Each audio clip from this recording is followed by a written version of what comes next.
Hey, I'm Tom Hawks with Total Home Solution, and we're here in our new job in King of Prussia. It's a cool job.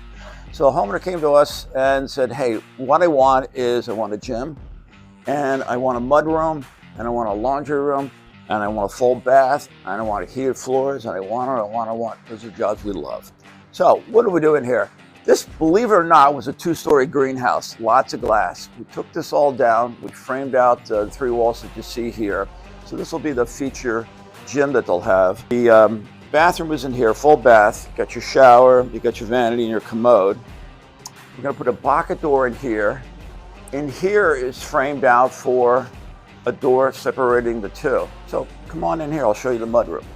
So we got a lot going on in here. So this is going to be the laundry center, meaning this is going to be the dryer, the washer, and they're going to have the sink over here.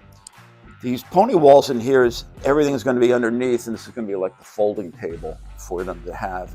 We put a big window in here for them because that's the money shot out here. This is just gorgeous what they have, woods all around with a huge deck that they have.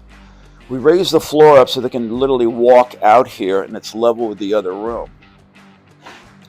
Over in here, we closed off a door. We kept the feature window. We're going to be insulating. Next time you'll see it, it's going to look completely new because we're going to go into drywall. This is a really cool job.